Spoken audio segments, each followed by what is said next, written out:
사람은 자기가 하는 일에 관심을 갖습니다. 제가 군에 있을 때 위병소를 지키는 경비소대와 함께 내무실을 썼습니다. 그들은 부대 안에 들어오는 모든 차량의 차량 넘버와 그 차에는 누가 타고 있는지를 암기하고 숙지해야 돼요. 제가 있었던 곳이 연대였는데 연대급이면 차량이 수십 대가 들어옵니다. 그러니까 그것을 다 외워야 돼요. 근데 공부를 좀 쉬러 왔는데 공부할 게 더 많아요. 외워야 될 게 더 많아요. 하루아침에 그걸 다 어떻게 외웁니까? 그런데요, 군대는 안 되는 게 없어요. 선임이 그것을 밤새 외우라고 시키면 그게 외워져요. 신기한 건요, 치약 뚜껑, 조그만 뚜껑을 바닥에 놓고 거기에 머리를 박으면 치약 뚜껑에서 신비한 힘이 나오는지 그 밤에 그걸 다 외워버립니다. 여자분들은 잘 이해하지 못하는 남자들만의 아픔의 이야기입니다. 그 시대는 그랬어요. 군에 처음 들어와서 일병을 달면 휴가를 나가요.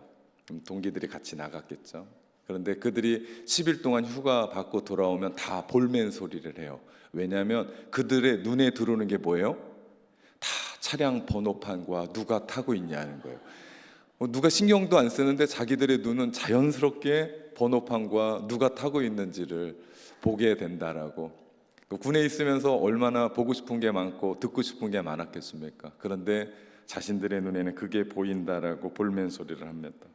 그렇습니다. 사람이 그래요. 사람이요, 자기가 관심 갖고 있는 부분들을 신경 쓰게 돼요. 목사인 저는 교회에 대한 관심이 늘 있어요. 우리 교회가 어떤 교회가 돼야 되는지, 그리고 교회 구석구석이 어떤 부분들로 채워져야 되는지에 대한 관심이 제 마음 가운데 있습니다. 그래서요, 이 작은 눈을 예리하게 떠서 교회의 필요, 성도들의 필요, 하나님이 무엇을 기뻐하실지에 대해서 찾고 또 구하고 세심하게 살피고 있습니다. 그 중에 하나가 주차장이에요. 우리 사람이 너무 많아요. 그런데 주차장은 너무 작습니다. 우리 첫 아이 오면 제가 저 끝까지 가야 되는데 교회가 너무 커요. 다 돌 수가 없어요. 다 돌다 보면 애가 깨면요, 정말 제가 난감합니다. 기도까지 해줘야 되는데. 그래서 제가 중간에 끊는데요, 여하튼 가장 지금 필요한 게 주차장 확보입니다. 그래서 주보에 나간 것처럼 목회실, 그리고 임직자들, 중직자들이 먼저 솔선수범을 해서 우리 멀리에다가, 멀지도 않더라고요. 제가 일부 예배 끝나고 가서 대고 오다 보니까 한 1분 30초밖에 걸리지 않아요. 충분히 갖다 놓고 올 수 있는 시간이 됩니다. 그렇게 해서 주차장을 좀 비워두고 새로운 분이 오실 때 주차를 해야 돼요. 저는 잘 몰랐거든요. 근데 보니까 주차장이 부족하고, 그럼에도 불구하고 교회에 새로운 신자가 와. 이건 기적입니다, 여러분. 기적이에요. 그럼에도 불구하고 새로운 성도가 온다라는 건, 여러분, 새로운 성도들을 위해서 주차장을 좀 마련하고 그분들이 어느 정도 신앙이 정착되면 그분들도 또 다른 데로 가지 않겠습니까? 교회를 옮기는 게 아니라 차를 다른 데다 대지 않겠냐는 거죠. 그죠? 그렇게 되면 서로가 행복한 신앙생활을 할 수 있게 될 겁니다.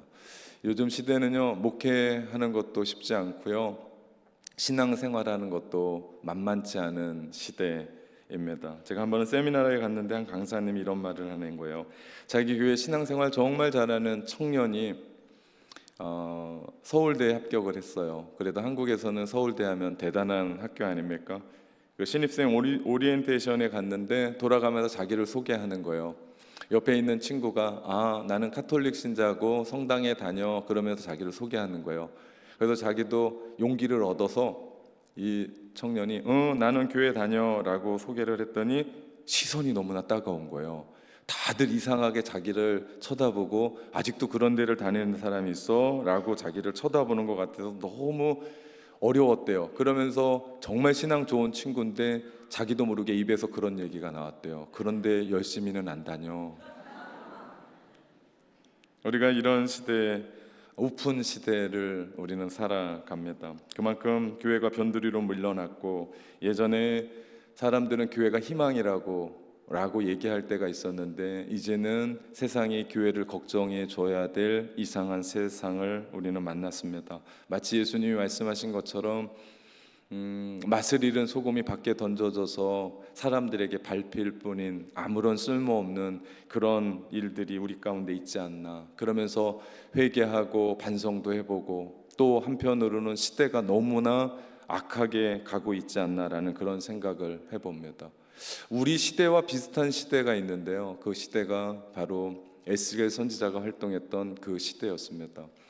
에스겔 선지자가 살았던 그 시대는 시온성이라고 불리웠던 하나님의 도성인 예루살렘이 초토화됐어요. 적들에게 짓밟혀 버렸고, 이스라엘 백성들은 포로로 끌려가게 됐고, 그 땅은 폐허로 변한 지 오래되고 희망이 없는 시대가 바로 그 시대였습니다. 이때 하나님은 에스겔 선지자를 통해 이스라엘의 회복을 말씀하세요. 그것이 우리가 잘 아는 환상 중에 하나, 에스겔 37장의 마른 뼈의 환상입니다. 수 없는 마른 뼈들 안에 하나님께서 그들을 붙여주시고 생기를 넣으시고 또 살을 붙이시면서 하나님의 군대를 만드신 첫 번째 환상이 있었고요. 또 하나의 환상은 오늘 우리가 읽었었던 생명수의 환상입니다. 이 생명수의 환상은 물이 흘러나오는데 점점점 깊어지는 그런 환상이죠. 그런데 정말 중요한 것은 그 물이 어디에서부터 나오느냐는 거죠. 그 물의 출처는 성전이었습니다. 이 시대에 유일한 희망이 있다면 교회입니다. 세상 사람들이 아무리 뭐라고 얘기하고 세상 사람들이 아무리 안 된다라고 얘기해도요, 하나님은 이곳에서부터 생수의 강을 흘러보내게 하신다고요. 그래야 살 수가 있습니다. 그래서 우리는 다른 어떤 것들보다 교회에서 은혜 받아야 되는 것이 너무나 중요합니다. 우리 지금 에스겔 선지자 때는 성전이 회파됐어요. 다 무너졌어요. 아무것도 없습니다. 사람들 생각하기엔 이제 끝났어 라고 생각하는 그때에 성전에서부터 물이 나옵니다. 왜 그 성전이 희망이냐면요, 한 가지 이유 때문입니다. 그곳에 하나님 계시기 때문에. 무너져도 아무것도 없어도 상관이 없어요. 그곳에 하나님 계시니 이게 중요한 전제입니다. 교회가 아무리 크고 아무리 사람이 많아도 그게 희망이 아니에요. 헌금이 얼마나 들어오고 사람들이 몰려와도 그게 희망이 아니에요. 우리 교회의 유일한 희망은 하나님이 여기에 계셔야 되는 줄 믿습니다. 하나님이 여기 계실 때 교회는 희망인 줄 믿습니다. 이곳에서 그럴 때 생수의 강이 흘러나오죠. 우리 인생도 마찬가지예요. 어려워요. 힘들어요. 안타깝습니다. 이제 안 될 것 같아요. 포기해야 돼요. 남들도 이제는 안 된다라고 얘기합니다. 그럼에도 불구하고 그 인생 안에 하나님 계시면 희망인 줄 믿습니다. 그 인생 안에 하나님 계시면 회복이 되어지는 줄 믿습니다. 그 인생 안에 하나님 계시면 살아나는 줄 믿습니다. 그렇기 때문에 예수님 믿는다는 건 너무나 중요해요. 그냥 교회 한번 왔다 갔다 하는 게 아니고요, 우리 안에 주님 계실 때 이것이 우리의 인생의 진정한 희망인 줄 믿습니다. 에스겔이 그걸 본 거예요.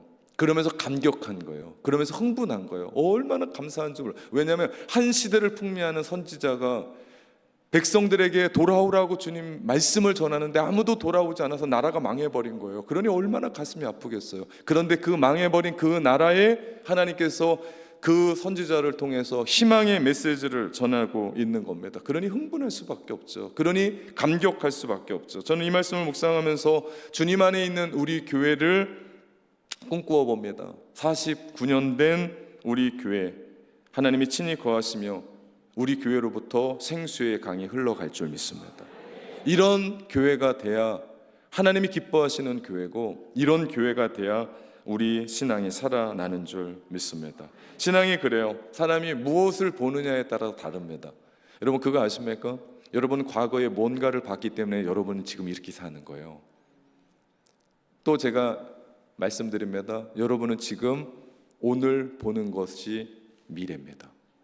미래는 그냥 시간이 가면 오는 게 아니라 여러분이 꿈꾸고 여러분이 바라보고 있는 것이 여러분의 미래예요.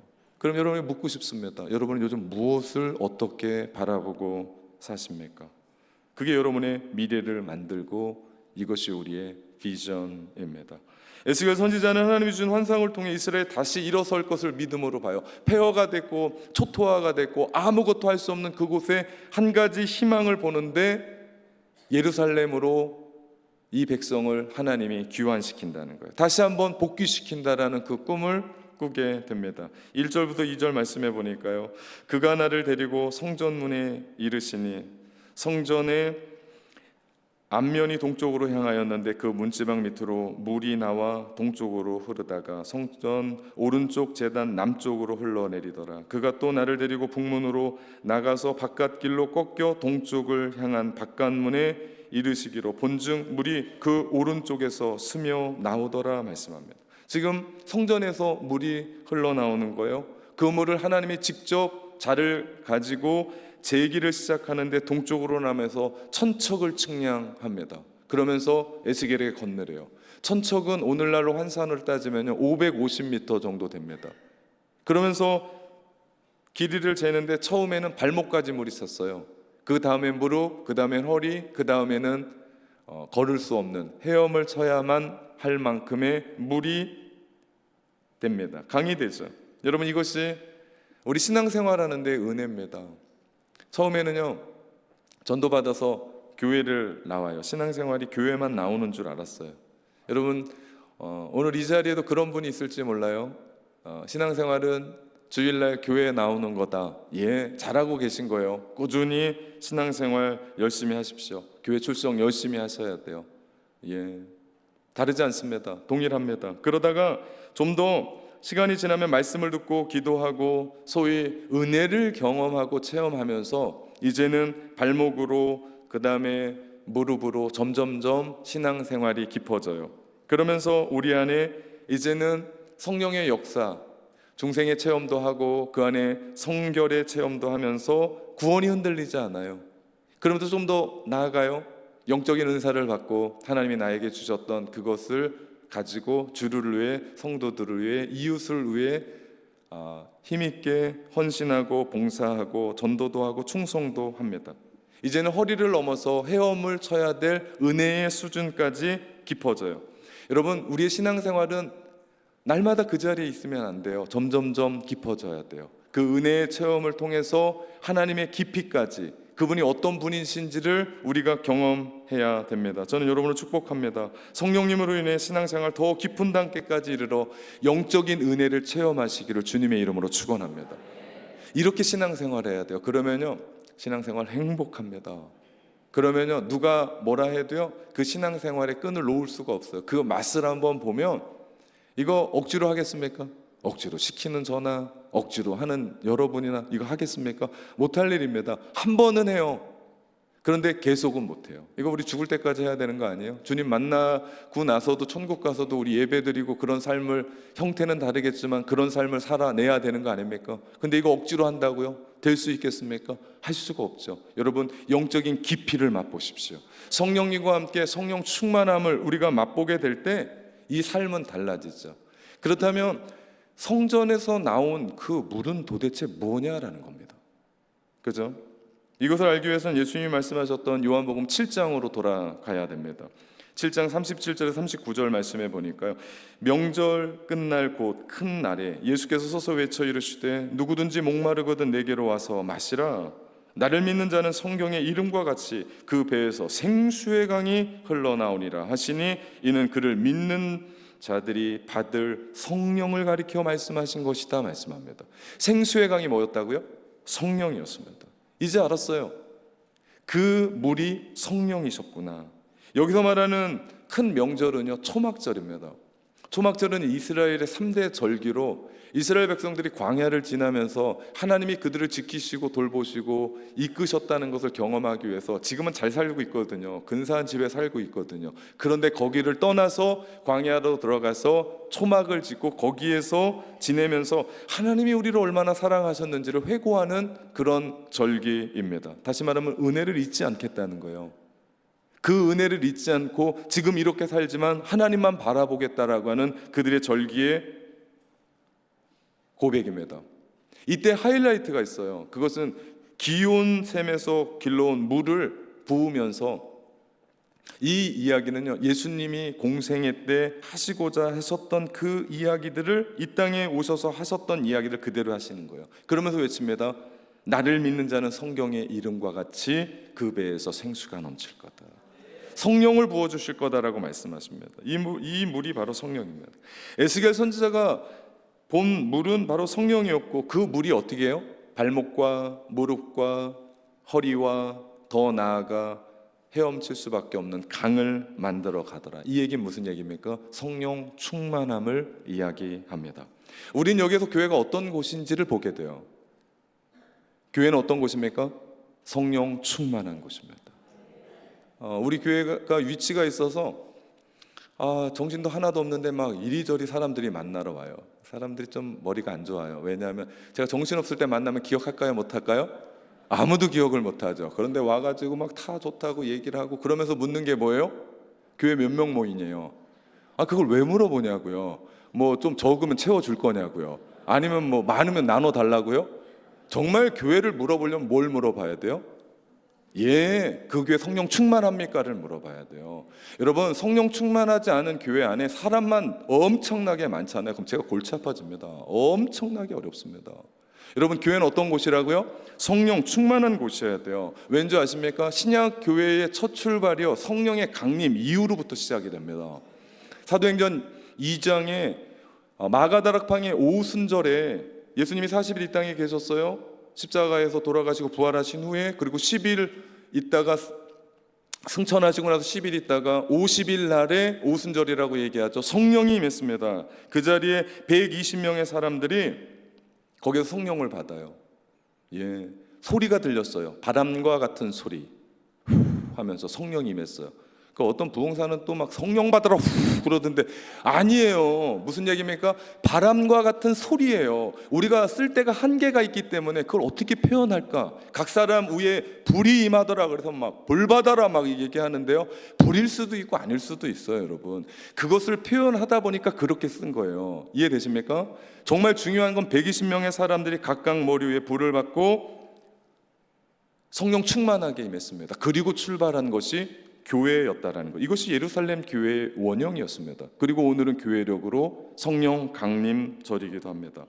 그렇게 예루살렘 성도들이 성령을 받고 나서 달라졌어요. 오늘 오후에 목장 모임 때 제가 구체적으로 이 말씀을 나눌 텐데요. 사도행전 2장에 보면 성령 충만한 교회와 성도들의 10가지 특징이 나옵니다. 첫 번째는요, 하나님을 찬양하기 시작했어요. 성령이 오시자 성도들이 입이 열어졌어요. 그러면서 하나님이 하신 일을 찬양하기 시작한, 이제는 말로가 어려운 거예요. 여러분, 이해되십니까? 우리 교회처럼 찬양이 뜨거운 교회가 없다니까요. 이거 억지로 하라면 하겠습니까? 할 수가 없습니다. 성령 충만한 교회이기 때문에 전 처음에 와가지고 서로 시합하는 줄 알았다니까요. 얼마나 각 찬양팀들이 그렇게 열심히 찬양을 하는지, 우리 임마누엘 찬양대 정말 제가 기대하면서 예배에 섭니다. 여러분, 이게 전부 다 그냥 있는 일이 아니라 하나님이 하시는 일들, 얼마나 뜨거웠으면 그들이 하나님을 그렇게 찬양하겠냐고요. 부흥하는 교회들의 특징은요, 찬양이 뜨겁습니다. 맹맹하지 않아요. 무슨 곡을 부르더라도 정말 뜨겁게 찬양합니다. 두 번째는 예수 그리스도를 증거합니다. 베드로가 예수님에 대한 설교를 하냐, 하루에 3,000명이 죽게도 돌아와. 성령 충만한 사람들이 복음을 전하자 성령 충만이 흘러가는 거예요. 여러분, 누가 전도합니까? 전도팀이 하는 게 아니에요. 누가 전도합니까? 목회자가 하는 게 아니에요. 누가 합니까? 성령 충만한 사람이 전도하는 줄 믿습니다. 세 번째는요, 말씀을 배우기 시작했어요. 예루살렘 사람들이 이제 모이기 시작하면서 그대로 있지 않았어요. 사도들의 가르침을 받았습니다. 배우기 얼마나 힘썼는지 몰라요. 요즘 이단들도 열심히 배우기 열심히 하더만요. 진짜 진리를 붙잡고 살아가는 우리가 양육해야 돼요. 배워야 됩니다. 제 나이에 뭘 배우겠습니까? 아니에요. 그 나이니까 더 배우셔야 돼요. 아직 제가 정신이 없어서 구체적인 계획이 없는데요, 후반기 때부터는 양육이 시작이 됩니다. 열심히 배우십시오. 성령 충만함 있을 때 내 마음에 갈망이 있어. 여러분, 하나님을 사랑하게 되면 제일 먼저 하는 게 뭔지 아십니까? 그죠? 이렇게 질문하면 깜짝깜짝 놀라시죠? 그냥 설교나 하지 뭐 이렇게 질문을 하는지. 여러분, 그러면 이렇게 묻겠습니다. 남녀가 서로 사랑하면 제일 하고 싶은 게 뭐예요? 알고 싶은 거예요. 알고 싶은 거예요. 이 사람이 누군지, 이 사람이 뭐 좋아하는지, 이 사람을 알고 싶은 거예요. 여러분, 우리가 하나님을 사랑한다고 얘기했을 때 정말 중요한 거는 하나님을 알고 싶은 거예요. 알면 배워야죠. 알려면 배워야죠. 그러면서 초대교회가, 성령 충만한 그 교회가 배우기에 힘썼습니다. 네 번째는요, 성도들끼리 교제가 너무 좋았어요. 그래서 서로의 그 집안의 밥 숟가락까지 전부 다 알고, 정말 누가 아프다면 내가 아픈 것처럼 정말 그를 위해 중보기, 이게 진짜 중보기도 아닙니까? 그 사람의 그 아픔까지 들어가서 내가 함께 기도해 주는, 우리 교회 안에 성령의 충만함으로 말미암아 서로가 서로를 깊이 알아가는 그런, 교제하며 떡을 떼며 그런 일들이 일어나기를 주님의 이름으로 축원합니다. 이게 성령 충만한 교회. 그래야 교회 가고 싶죠. 그렇지 않습니까? 내가 그 교회에 있는지 없는지 누구 하나 알아주지 않으면, 세상에도 분명히 그분은 그럴 겁니다. 그런데 교회에 와서 누군가가 왔냐고, 정말 잘 왔다고, 당신은 요즘 어떻게 지내냐고, 세상은 한 번도 물어보지 않은 얘기를 교회에서 물어보는 거 당연하죠. 왜 그렇습니까? 성령이 우리 안에 충만하니까 성령이 나로 하여금 끌고 가시는 거예요. 어떻게 해요? 그에게 말을 붙이라고요. 여러분, 이게 교제 아닙니까? 뭐 건사한 거 차 나누지 못하더라도 종이컵에다 커피 한 잔 마시면서 어떻게 일주일을 지냈는지, 여러분 그거 아십니까? 누군가는 한 사람에게 자기의 일주일을 얘기하고 싶은 거예요. 자기 아픈 눈물의 이야기를 해주고 싶은 거예요. 그런데 오늘날 그 한 사람이 없는 겁니다. 교회에 왔는데도 소외가 되는 사람이 있다면 이게 말이 되겠습니까? 교회에 왔는데도 누군가 한 사람도 알아주지 않는, 그 사람은 사회에서도 안 알아준다니까요. 근데 우리 교회 안에 성령이 충만함으로 말미암아 늘 모이던 사람들끼리만 모이지 말고, 늘 알던 사람들 밖에 나가서도 차 마시고 교회 안에서도 또 모이고, 그런 거 하지 말고, 한 번도 나와 대화하지 않았던 사람 요즘 어떻게 지내시냐고. 여러분 그거 아십니까? 오늘 제가 일부 예배 끝나고 제가 먼저 차 갖다 놨거든요. 경찰서 앞에서 신호등을 기다리는데 어떤 젊은 청년이 저한테 오더니 저 때리려고 오나? 젊으십니다. 저한테 얘기를 하는 거예요. 그래서 예, 제가 좀 젊습니다 라고 얘기했더니 저한테 그런 얘기하는 거예요. 목사님 설교를 잘 듣고 있습니다. 머리까지가 섰어요. 이 사람이 도대체 누구지? 분명히 일부 예배 때 예배를 안 드렸던 사람인 걸 알고 있는데, 그랬더니 극동방송에서 목사님 설교를 열심히 듣고 있습니다. 청취자입니다. 직접 만나 뵙게 되니까 더 젊습니다. 제가 그분과 건너와야 되는데 5분을 이야기를 했습니다. 누구시냐고. 그러면서 이런저런, 여러분 그거 아십니까? 누군가는요 그렇게 말을 걸어주기를 원한다. 우리 안에 성령이 충만하다는 건 기도를 뭐 방언으로 해버리고 막 이것도 물론 맞지만 정말 중요한 건요, 우리가 함께 살아가는 거 아닙니까? 그러면 그 안에서 교제 일어나는 거 아니에요? 그러면 우리가 그 안에서 그런 은혜들이 나눠지는 거 아니겠습니까? 다섯 번째로는요, 성령 충만한 교회 성도들은요 성만찬을 날마다 행했습니다. 왜 그렇습니까? 주님이 우리를 위해 죽으셨던 그 십자가와 부활을 기념하면서 날마다 그 생각을 가지고 일주일을 살았던 거예요. 제가 요즘 고민이 있습니다. 우리 교회가 너무 커요. 모든 사람과 함께 성만찬을 어떻게 해야 될까? 적어도 한 달에 한 번씩은 하고 싶은데 이 고민이 저한테 있습니다. 왜냐? 주님의 십자가를 기뻐하면서 감사하면서 그 감격을 가지고 일주일 살아가야 되거든요. 그냥 이거 한 달 한 번에 뭐 1년에 4번, 너무 분기별로 이건 너무하잖아요. 성령 충만한 교회는 날마다 그것들을 행하는 게 중요한 게 아니에요. 이거 계속 날마다 해버리잖아요. 그럼 어떻게 돼요? 그냥 그래져요. 또 무슨 얘기예요? 우리 마음이 문제예요. 그들은 성만찬을 일주일에 모일 때마다 하면서 그들이 어떤 마음을 가졌다고? 예수 그리스도의 십자가를 기억했다고요. 주님의 부활을 기념하면서 우리가 오늘을 어떻게 살아가야 되는지를 이야기했다고. 이게 누구라고요? 성령 충만한 성도고 교회의 표징이라고요. 여섯 번째로 그들이 기도에 힘썼습니다. 이건 말 하나만 안 합니다. 성령 충만할 때 교회는 기도하게 되고 성도는 기도하게 되는 줄 믿습니다. 그러고 보면 우리 교회는요 정말 성령 충만한 교회예요. 이렇게 기도 뜨겁게 하는 교회가 없습니다. 지난주에요 우리 교육 목장들이 함께 연합해서 예배를 드렸어요.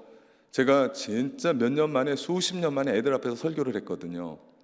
그러면서 아이들과 함께 기도를 했습니다. 그 조그만 아이들이요 주여 하면서 기도하는데 제가 감동이 됐다니까요.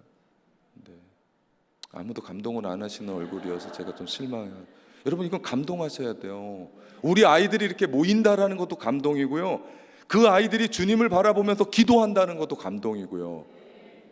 이런 교회가 없습니다. 제가 우리 교회 담임 목사라 그런 게 아니고 이런 교회가 없다니까요. 예, 성령 충만할 때 기도하기도 힘씁니다. 7번째, 그렇게 되자 표적과 기적이 일어나요. 역사가 일어납니다. 예, 병들이 나아지고 안진병이 일어나고 수많은 기적들이 일어납니다. 여러분 진짜 기적은 내가 하나님 안에서 변화되는 거예요. 근데 아무도 그 생각은 안 해요. 우리는 원래부터 신앙생활을 하고 있었다고 생각. 아니에요. 나 같은 죄인이 주 앞에 용서함 받아서 의인으로 살아가는 것, 여러분 이거 기적입니다. 옆 사람이 기적이라니까. 옆에 얘기 좀 해주세요. 기적이래라고 얘기 좀 해주세요. 기적이에요, 기적. 네. 성령 충만한 교회 성도는요, 8번째, 헌금에 인색하지 않았습니다. 모든 게 주님 거였어요. 그러니까 아까워서 못하고 아까워서 못 드리고 그러지 않았어요. 아낌없이 드렸습니다. 그래서 초대교회가 폭발적으로 부흥합니다. 9번째는요, 세상 사람들에게 좋은 이미지를 줬어요. 그러지 않겠습니까? 많은 사람들에게 예수 그리스도를 전하려고. 여러분 그 세상에 믿지 않는 사람들은 모두가 다 우리의 고객인 거 아세요? 네. 그 주인이 손님과 싸우면 장사하자는 거예요, 말자는 거예요? 말자는 거잖아요. 여러분 무슨 일이 있어도 우리 그리스도인들은 싸우면 안 돼요. 그게 이단 아닌 이상, 우리 교회를 무너뜨리지 않는 이상 저는 안 싸웁니다. 이단 아니고 교회를 무너뜨리지 않는 건 아니면 안 싸웁니다. 왜? 다 우리의 고객이거든요. 그죠? 네. 그래서 우리가 그분들을 교회로 초청해야 되잖아요. 예. 그러려면 성령 충만한 사람들은요, 성령이 우리 가운데 계시니까 그들과 좋은 이미지로 그들과 대화하지 않겠어요? 왜 그들과 싸우겠습니까? 그러자 10번째 어떤 일이 일어납니까? 전도의 문이 활짝 열렸습니다. 수많은 사람들이 모여들기 시작해요. 이것이요, 성령 충만한 교회와 성도들을 이야기합니다. 이게 그 모습이에요. 결국 성령 충만한 예루살렘 교회가 사람들을 깨우고 살리는 역할을 감당하게 돼요. 이것이 에스겔이 보았던 생수의 강 환상이었습니다. 그 환상의 결과도 다르지 않았어요. 흐르는 곳곳마다 기적이 일어나고 살아나는 역사가 일어납니다. 오늘 말씀 8절과 9절 그리고 10절 말씀인데요, 그가 내게 이르시되 이 물이 동쪽으로 향하여 흘러 아라바로 내려가서 바다에 이르리니 이 흘러내리는 물로 그 바다의 물이 되살아나리다. 이 강물이 흐르는 곳마다 번성하는 모든 생물이 살고 또 고기가 심히 많으리니 이 물이 흘러 들어가므로 바닷물이 되살아나겠고 이 강이 이르는 각처의 모든 것이 살아날 것이며, 또 10절에 얘기합니다. 이 강가에 어부가 설 거고 어부가 있으면 그물을 치게 될 거고 각종 고기와 큰 바다의 고기가 심히 많아질 거다라고 얘기합니다. 여러분 여기에서요, 성령의 특징이 나와요. 성령이 우리 가운데 임하잖아요. 그러면 살아납니다. 성령은 우리를 살리는 영이세요. 그렇기 때문에 우리 인간의 눈으로는 안 된다라고 생각했었던 그 곳곳에 성령이 임하기 시작하면요, 가정이 삽니다. 한 인생이 삽니다. 자녀들이 살아나요. 교회가 살아납니다. 이 시대가 살아납니다. 그렇기 때문에 이 시대에 답이 뭡니까? 라고 물어보는 사람들에게요, 그 답은 성령님이십니다. 보십시오. 생명이 살아나는데 영이 흘러가자 바다가 살아나요. 바다가 살아나니까 물고기들이 모여요. 물고기들이 모이니까 어부가 그물을 치는 역사가 일어납니다. 여러분 우리가 성령으로 충만해야 될 이유가 여기에 있습니다. 우리가 성령으로 충만할 때 죽은 영혼이 살아나고 가정은 회복되고 교회의 사명은 새롭게 되어지는 줄 믿습니다. 성령이 우리 가운데 임할 때 여러분 죽은 영혼들이 일어나게 되는 줄 믿습니다. 이것이 성령 충만해야 될 이유가 여기 있다는 거죠. 또 하나의 특징은요, 이 생수의 강이 흐를 때 우리는 더 이상 목마르지 않습니다. 왜 세상 사람들이 방황하는 줄 아십니까? 왜 세상에 기웃거리는 줄 아세요? 목말라서 그래요. 갈증이 나서 그래요. 그런데 세상 기웃거리고 세상 두리번거려도 그 갈증으로 달려가면 죄밖에 되지가 않습니다. 그런데 생수의 강이 우리 안에 충만할 때, 다시 말하면 성령으로 우리 안에 충만할 때 우리는 더 이상 목마름이 없을 겁니다. 목마름이 있다면 영혼에 대한 목마름일 거고, 목마름이 있다면 의에 줄이고 목마름이 있을 거고, 절대 죄에 대해서 유혹에 대해서 목마른 것 때문에 세상을 기웃거리거나 그 유혹에 넘어가지 않게 될 줄 믿습니다. 그렇습니다. 우리는 그런 삶을 살아가는 거예요. 우리 교회를 왜 49년 동안 이곳에 세워주셨습니까? 왜 이렇게 기도하는 교회로, 영적인 교회로, 성령 충만한 교회로, 다음 세대들이 정말 많은 교회로 왜 우리를 이곳에 세우셨습니까? 분명한 이유가 있습니다. 우리 교회를 통해서 생수의 강이 흘러가기 위함인 줄 믿습니다. 우리 교회에서 흘러가는 그 생수의 강이 백년대로를 타고 흘러 목포의 신도심과 구도심을 변화시키고, 네, 이렇게 하면 저 안 합니다. 다시 하겠습니다. 우리 교회에서 흘러나온 생수의 강으로 말미암아 백년대로 흘러가서 우리 구도심과, 아직 아니잖아요. 아직 아니라고요. 네. 구도심과 신도심을 바꿀 줄 믿고, 우리 이곳에서 일어나고 있는 놀라운 생수의 강으로 말미암아 목포 시내가 변할 줄 믿고, 서해안 고속도로를 타고 올라가면서 지방과, 벌써 서울을 찍었더만요. 장 목사님 진짜 기뻐하십니다. 넘어서 제가 그 목포역에 있는 한 중학생이 그린 평양을 찍고 유라시아를 넘어서 전 세계까지 흘러가는 그 이야기가 이곳에서 나오는 성령 충만 생수의 강으로 흘러넘쳐서 세상이 변하는 그런 비전을 바라보기를 주님의 이름으로 축원합니다. 그러면 우린 교회는 절대 작지 않습니다. 규모가 아니에요, 여러분. 제가 얘기하는 건 교회가 여기서 엄청나게 2배, 3배 아닙니다. 중요한 건 우리의 비전입니다. 성령 충만함입니다. 그 비전이 있을 때 우리 안에 흘러오는 성전의 강으로 말미암아, 생수의 강으로 말미암아, 여러분 한 사람 한 사람에게 흘러나오는 생수의 강으로 말미암아, 성령 충만함으로 말미암아 여러분이 만나는 사람이 변하지 않겠습니까? 가정의 자녀들이 변하지 않겠습니까? 직장의 동료가 변하지 않겠습니까? 사업장의 사람이 변하지 않겠습니까? 여러분으로 말미암아 이 땅이 변화되기를 주님의 이름으로 축원합니다. 이것이요 성령 충만한 우리 교회의 비전이고, 오늘 성령 강림절 우리 가운데 주시는 하나님의 메시지인 줄 믿습니다. 성령이 임할 때 세 번째 특징은요, 진정한 하나님의 축복이 시작돼요. 이게 진정한 축복입니다.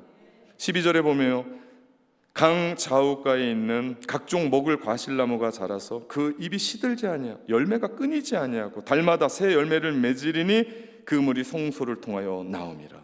시냇가에 심은 나무 생각해 보세요. 너무나 평안하지 않습니까?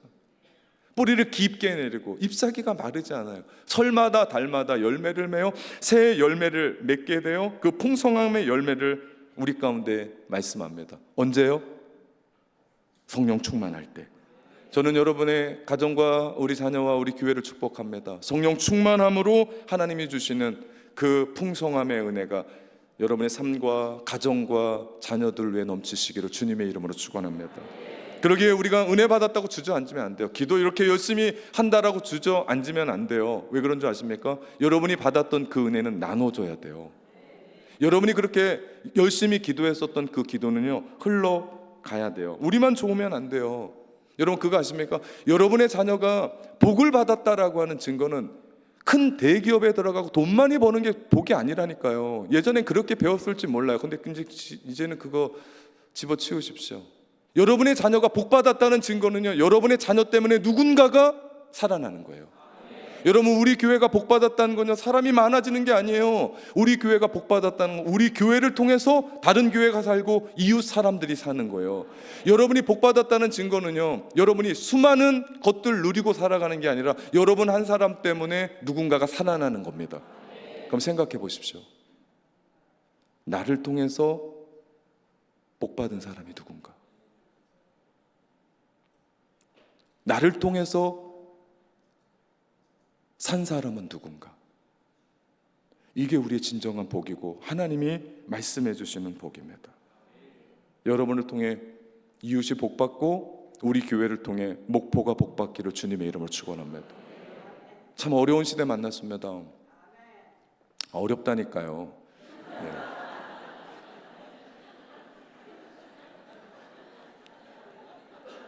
감사합니다. 제가 우리 권사님들을 사랑해요. 네.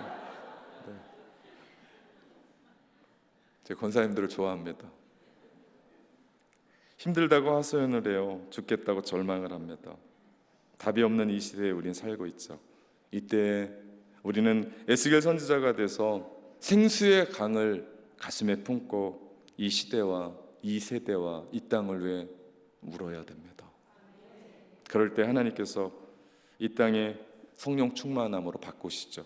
희망이 없는 이 땅에 희망을 품고 전하는, 소망이 없는 사람들에게 소망을 품고 전하는 우리가 성령 충만한 사람인 줄 믿습니다. 저는 여러분에게 성령 강림주를 맞이해서 두 가지만 권고하고 싶습니다. 첫 번째, 성령 충만을 위해 기도하십시오. 기도할 때 교회와 성도가 성령 충만해져요. 그래서 반드시 기도해야 됩니다. 이거 내일로 미루면 안 돼요. 언젠간 성령 충만하게 되겠지. 여러분 10년 지나 보십시오. 언젠간 안 온다니까요. 제가 한번 말씀드렸습니다. 애 키우고 나서 여러분 애는 안 큰다니까요. 돈 좀 벌고 나서 여러분 돈 조금이 얼마냐고요. 저 조금만 주십시오. 여러분 그 사업 성공하고 나서 여러분 성공이 뭐냐고요. 그런 날은 오지 않습니다. 지금이에요. 지금 내가 성령 충만하기 위해서 하나님 앞에 간구하는 거예요. 하나님, 그 좋은 곳, 교회를 살리고 우리 인생을 살리고 가정을 살리고 자녀를 살리고 이 땅을 살리는 성령 충만함 내게 주옵소서. 지금 여기에서 믿고 간구하며 기도할 때 하나님은 우리를 성령 충만함으로 이끄실 줄 믿습니다. 두 번째, 하루에 1%씩 변화됩시다. 이것이 성령 충만한 삶의 모습이에요. 1%예요. 1%. 많이도 아니에요. 여러분 갑자기 변하면 제가 당황해요. 1%입니다. 조금씩. 이것이 성결한 삶의 실천이에요. 변화의 핵심은 주님 닮아가는 겁니다. 날마다 주님 닮아가라고 쓰십시오. 이것이 성령이 하시는 일이거든요. 성령이 우리 가운데 거룩한 성품을 주셔서 우리를 변화시키며 우리를 이끌어갑니다. 사도 바울이 에베소서 5장 18절에 이런 말씀하세요. 술 취하지 말라는 이는 방탕한 것이니 오직 성령으로 충만함을 받으라 말씀하십니다. 그러면서 술 취함과 성령 충만에 대한 이야기들을 얘기해요. 비슷합니다. 어떤 면에서 그러냐면요, 술 취한 사람 만나면요 막 왔다 갔다 걷거든요. 뭐라고 얘기하지 않는 전봇대에게 막 시비를 막 걸거든요. 용기는 어디에서 나오는지 막 고래고래 소리를 지르거든요. 그 사람들한테 물어보면 뭐라고 얘기합니까? 왜 이렇게 많이 마셨어? 라고 물으면 뭐라고 얘기해요? 나 안 취했어. 나 안 취했다. 뭐 100명 붙잡고 100명 물어보면 다 안 취했대요. 그러면서 운전도 하려고 그러잖아요. 정말 죽일 놈들이에요. 그런데 여러분 그거 아십니까? 성령 충만한 사람도요 다른 사람이 다 알아요. 누가 봐도 알아요. 예전에는 자기만 알던 이기적인 사람이요 성령에 사로잡히게 되니까 내 얘기를 이해하는 거예요. 듣지도 않으려고 했던 그 사람이 공감하는 거예요. 그리고 고개를 끄덕거려 주는 거예요. 그리고 관심도 가져주는 거예요. 사람이 변했어요. 예전에는 주일을 잘 못 지켰던 사람이에요. 그런데 주일이면 주님 앞에 달려오는 거예요. 예전에는 교회는 왔어도 늘 졸았던 사람인데 목사님의 말씀에 쫑긋하면 귀를 기울이는 거예요. 어떤 분이 그러시더라고요. 목사님이 너무 재밌어서 제 남편이 눈을 동그랗게 뜨고 예배를 참석합니다. 제가 웃겨서가 아니라니까요. 누구 때문이라고요? 성령이 하시는 일이라고요. 늦지막지 교회 왔던 사람이 축도 끝나기도 하던 사람이 일찍 교회에 와서 사람들과 교제하고 가요. 찬송가 한 곡을 부르더라도 그냥 부를 수가 없어요. 마지막 곡이라고 부르며 정말 간절하게 눈물 불키면서 가슴 뭉클하게 주체할 수 없는 눈물을 흘리면서 예배를 드립니다. 하나님 앞에 드릴 줄 몰랐던 사람이 하나님 앞에 아낌없이 드리고 특별히 하나님 앞에 11조를 온전히 드립니다. 솔직히 남들이 밖에 나가서 전도하는 거 보면 뭐 저렇게 믿어, 그냥 조용히 믿지, 젠틀하게 믿지. 그런데 그 전도를 누가 하고 있어요? 내가 하고 있어요. 그 목사님 따라다니며 신방하는 거 뭐 그러고 해요. 오버 아니야? 근데 누가 하고 있어요? 내가 하고 있어요. 선교와 전혀 상관없던 사람이 선교에 관심을 갖게 되고 단기 선교도 쫓아가 보게 되고 학교에 가서 전도도 하고 만나는 사람들에게 전도하고 노래방에서 유행가 정말 곱씹으면서 눈을 지그치 감고 마이크는 이렇게 들면서 불렀던 그 한 사람이 이제는 찬양을 즐겁게 듣고 늘 그 입에서 찬양이 떠나가지 않은 삶을 살고 누구를 만나더라도 온유한 심정으로 그들을 대하며 다른 사람과 좋은 관계를 맺어가면서 변화되는 그 한 사람. 여러분, 이 사람이 성령으로 변화된 사람 아닙니까? 1%씩. 여러분 1%씩 실천하며 바꿔갔으면 좋겠습니다. 예수님께서 갈보리에서 흘리신 십자가의 보혈이 오늘도 우리를 구원하는 능력이 있는 줄 믿습니다. 다르지 않습니다. 오늘 우리에게 임하시는 성령의 능력, 이 성령 충만의 삶이 우리를 변화시키고 주님 닮아가게 하며 우리를 소성케 하고 다시 일으켜 주실 줄 믿습니다. 사랑하는 성도 여러분, 성령 충만합시다. 아멘. 기도하겠습니다.